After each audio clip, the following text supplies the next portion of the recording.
अस्सलाम वालेकुम स्टूडेंट्स। हमने जो चैप्टर प्रोटेस्ट पे पढ़ा था उसमें एक आध टॉपिक शायद रहता हो आपका, तो उसको हम क्लास में कर लेंगे या किसी वक्त उस पे एक लेक्चर कर लेंगे। आज हम एक नया चैप्टर शुरू कर रहे हैं जिसका टाइटल है multi cellular and tissue level organisation. जब हमने प्रोटेस्ट को पढ़ा था या किंगडम प्रोटेस्टा को पढ़ा था तो हमने देखा था कि इसके अंदर हम सिंगल सेल एनिमल को डील करते हैं। यहाँ पर मल्टी सेलुलैरिटी कैसे डेवलप हुई उसको थोड़ा सा डिस्कस करेंगे और थोड़ा सा ये डिस्कस करेंगे कि एवोल्यूशनरी ये मल्टी सेलुलैरिटी ओरिजिनेट कहाँ से हुई है। आउटलाइन इस चैप्टर की अगर हम देखें तो उसमें एवोल्यूशनरी पर्सपेक्टिव देखेंगे। एवोल्यूशनरी पर्सपेक्टिव में बार बार हम इस लफ्ज़ का इस्तेमाल करते हैं और इसका मतलब ये है कि इस ग्रुप की जो हम पढ़ने जा रहे हैं ये एवोल्यूशनरी पॉइंट ऑफ व्यू से कहाँ से ओरिजिनेट हुआ है, इसके एंसेस्टर्स कौन से हैं और इसमें ट्रेंड्स जो आगे एवोल्यूशन के वो कैसे हैं। ओरिजिन ऑफ मल्टी सेलुलैरिटी इनके अंदर डेवलप हुई है एनिमल ओरिजिन्स, और इसमें जो पहला फाइलम है पॉरीफेरा है और ट्रू एनिमल जिसको हम कह सकते हैं कि which is multi cellular animal. Single cell animals को हम बाकायदा ट्रू एनिमल्स नहीं कह सकते, but life in a single cell उसमें पूरे एट्रीब्यूट्स हैं लाइफ के। बट जब हम सेलुलर और टिश्यू लेवल ऑर्गेनाइजेशन कहते हैं तो वो हमारे पास मल्टी सेलुलैरिटी में ही डेवलप हुई है। सो फाइलम पॉरीफेरा है और इसके अंदर सेल टाइप्स पढ़ेंगे। पॉरीफेरा की बॉडी वॉल है, skeleton, water currents and body forms पढ़ेंगे। मेंटेनेंस फंक्शंस पढ़ेंगे, किस तरह से वो अपनी बॉडी को कायम रखता है, कितने कितने जो सिस्टम उसके अंदर चलते हैं, सर्कुलेशन कैसे होती है और न्यूट्रिशन कैसे होती है, रिप्रोडक्शन कैसे करता है, ये सारी जो एट्रीब्यूट्स हैं ये पढ़ेंगे हम। उसके बाद फाइलम नाइडेरिया देखेंगे जिसके अंदर सेलेंट्रेटा है और इसमें बॉडी वॉल देखेंगे जो इज़ वेरी इंपॉर्टेंट। इसके अंदर निमेटोसिस्ट हैं, ख़ास तरह के सेल्स हैं जो पॉइजनस हैं और जो डिफेंस ऑफेंस के काम आते हैं, मुख्तलिफ प्रेडेशन के लिए एनिमल इसको यूज़ करते हैं। अल्ट्रेशन ऑफ जनरेशन है, asexuality alternate with the sexual generation, ये अपने पौधों के अंदर भी पड़ा होगा अल्टरनेशन ऑफ जनरेशन। तो जो सेक्सुअल स्टेज ऑफ रिप्रोडक्शन है वो रिप्लेस होती है with the asexual stage of reproduction और एसेक्सुअल विद द सेक्सुअल। सो उसके बाद मेंटेनेंस फंक्शन है, इसमें रिप्रोडक्शन है। क्लास उसके अंदर हाइड्रा पढ़ेंगे, स्काइफोजोआ, क्यूबोजोआ, एंथोजोआ, और उसके बाद फाइलम टीनोफोरा है। और फिर हम फर्दर फाइलोजेनेटिक कंसिडरेशन देखेंगे कि इसमें जो फ्यूचर प्रॉस्पेक्ट्स हैं एवोल्यूशन के और किस तरफ ट्रेंड्स जा रहे हैं वो देखेंगे। सो ये ओवरव्यू और आउटलाइन थी। कॉन्सेप्ट जो इसके अंदर हम पढ़ेंगे, how multicellularity originate in animals and whether the animal kingdom is monophyletic, diphyletic और पॉलीफाइलेटिक और लार्जली अननोन। अब ये इन टर्म्स से आप किसी हद तक वाकिफ़ होंगे, अगर नहीं तो उसका मतलब ये है, मोनोफाइलेटिक का मतलब होता है कि जो एंसेस्टर उनके एक ही हैं, एक ही ग्रुप से ये सारे के सारे डेवलप हुए। डाईफाइलेटिक का मतलब होता है कि जो एंसेस्टर थे वो दो ग्रुप थे, बाद में इनसे जो एक ग्रुप है वो डेवलप हुआ। और पॉलीफाइलेटिक का मतलब ये होता है कि बहुत सारे ग्रुप से जिनसे फिर ये मल्टी सेलुलैरिटी डेवलप हुई है। So animal whose bodies consist of aggregation of cells but whose cell do not form it tissues are in the phylum Porifera as well as some lesser known phyla. So phylum Porifera के अंदर tissue level organisation नहीं है, जबकि जो उसके बाद के जितने फाइलम हैं उनके अंदर टिश्यू लेवल ऑर्गेनाइजेशन। और आपको पता है कि टिश्यू हम कहते हैं a group of similar cell performing similar function. Tissue की डेफिनेशन आप जानते हैं, वो नहीं तो इसको ज़रूर याद कीजिएगा। Animals that show diploblastic tissue level organisation are in the phylum Cnidaria and Ctenophora. Cnidaria को पहले हम फाइलम सेलेंट्रेटा कहते थे, अब हम इसको नाइडेरिया कहते हैं। और फोर्थ है, members of the phylum Cnidaria are important in zoological research because of their relative simple organisation, their contribution to the coral reefs.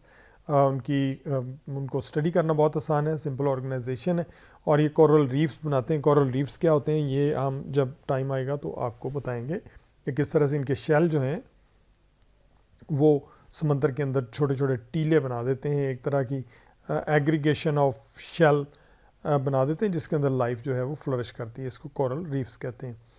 Evolutionary perspective अगर हम देखें तो animals with multi cellular and tissue level of organisation have captured the interest of scientist and lay persons alike.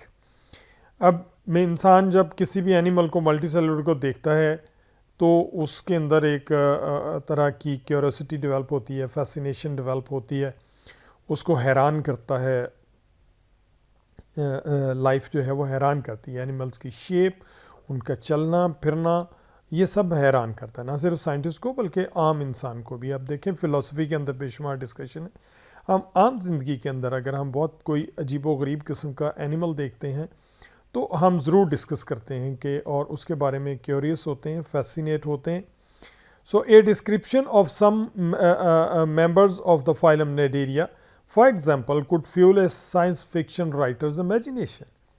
वो कहते हैं कि मिसाल के तौर पे अगर हम फाइलम नेडेरिया के एक किसी मेंबर को देखें या एक मेंबर को देखें तो वो जो फिक्शन राइटर है, साइंस फिक्शंस होती हैं वो फिल्में या वो नावल जिसके अंदर साइंटिफिक फैक्ट्स को फिक्शनल तरीके से बयान किया जाता है, जिसमें फ़िक्शन बुनियादी तौर पे हम ख्याली कहानी को कहते हैं, लेकिन साइंस फिक्शन का मतलब है कि ऐसी कहानी जिसके अंदर साइंटिफिक फैक्ट्स बयान किए गए हों।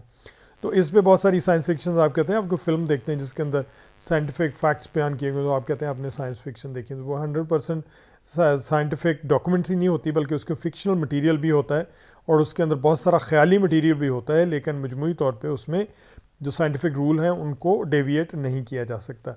तो अगर एक साइंस फिक्शन राइटर है तो उसकी इमेजिनेशन को भी जब वो उन एनिमल्स को देखता है तो उसको फ्यूल कर सकती का मतलब ये है कि उसको उभारती है, उसको उस पर उकसाती है कि वो उसको इमेजिनेट करे और अच्छा लिखे। उसने एक एग्ज़ाम्पल उसकी दी है उस राइटिंग की। तो किसी जो राइटर है उसने लिखा है, from a distance I was never threatened, in fact I was infatuated with its beauty. दूर से मैंने देखा और मुझे डर नहीं लगा, बल्कि मैं उसकी खूबसूरती में खो गया, मशहूर हो गया जब उसने उस एनिमल को देखा। फाइलम नाइडेरिया का मेंबर है। A large inviting bright blue float lured me closer. बहुत बड़े नीले एक तैरते हुए ऑब्जेक्ट ने मुझे अपनी तरफ खींचा, मुतवज्जो किया।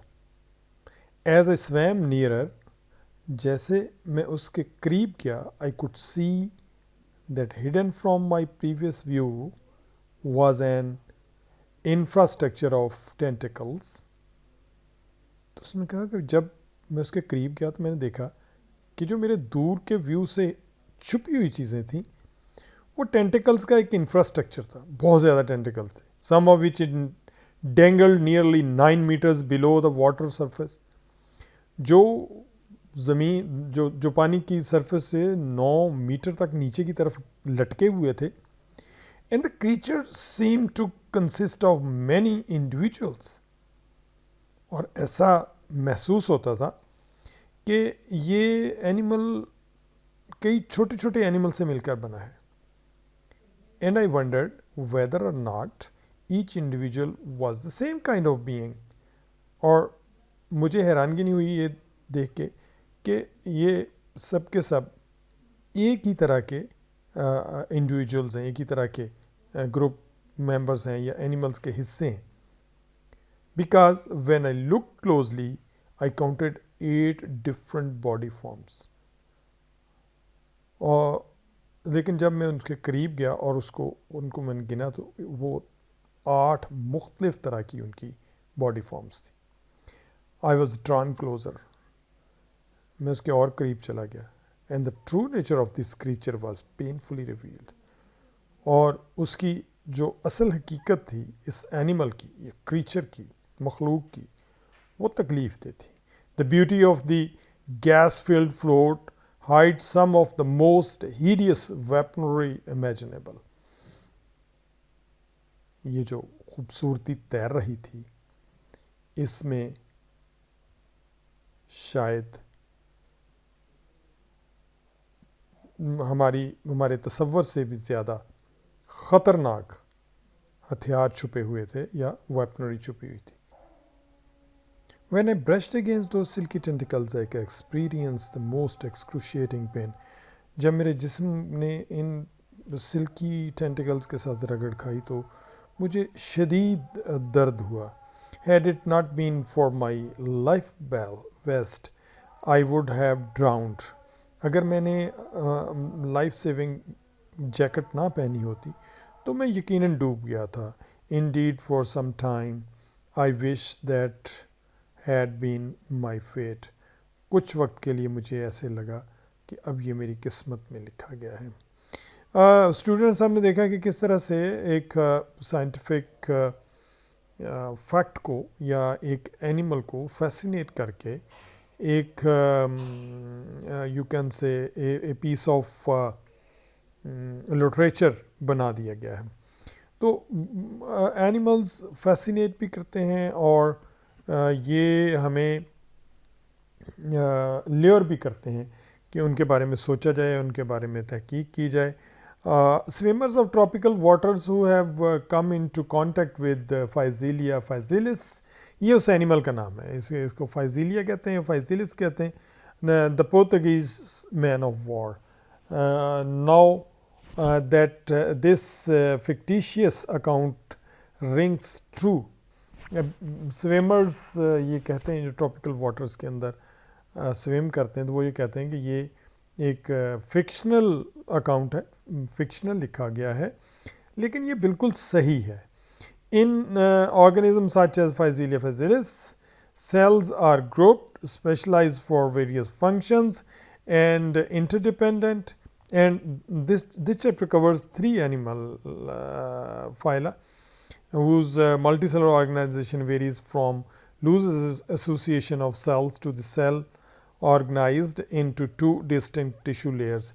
These phyla are the Porifera, Cnidaria and Ctenophora. तो इसको डिप्लोब्लास्टिक कहते हैं और ये डिप्लोब्लास्टिक एनिमल जो हैं इनको हम पढ़ेंगे. ये वो एनिमल है फाइजीलिया फाइजेलिस, पुर्तगीज़ मैन ऑफ वॉर इसे कहते हैं. ठीक है जी.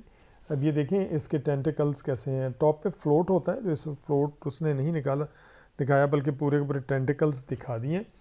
और ये एनिमल जो है ये हमने कहा 9 मीटर तक इसके टेंटिकल्स नीचे जाते हैं और इन टेंटिकल्स के ऊपर स्टिंग होते हैं, जैसे एक तरह का डंग है इनके अंदर, और उनको निमेटोसिस्ट कहते हैं उन सेल्स को जो इन टेंटिकल्स के ऊपर होते हैं. और उसने ये कहा कि ट्रॉपिकल एरियाज़ के स्विमर जो हैं वो कहते हैं ये जो अकाउंट लिखा है या ये जो बातें लिखी हैं राइटर ने बिल्कुल सही हैं, और इनके अंदर इतनी शदीद पेन होती है अगर ये स्टिंग कर जाता है या ये आपको ये डंग लग जाता है तो इसके अंदर पॉइज़न होती है जो शदीद दर्द करती है फिर इंसानी जिस्म. ट्रॉपिकल स्विमर्स जो ट्रॉपिकल एरियाज़ हैं हमारे, जो जैसे गर्म मरतूब एरियाज़ कहते हैं समंदर के, उनको कहते हैं. और उनके बारे में आप उसको नक्शा भी देखिए.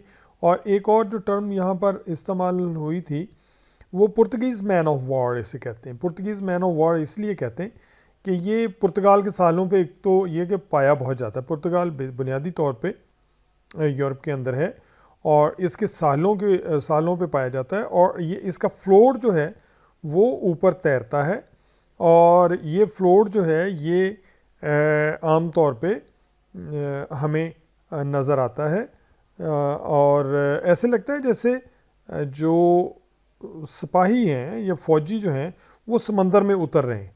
तो इसको मैं कोशिश करता हूँ कि आपको मैं दिखाऊं कि किस तरह से ये नज़र आते हैं.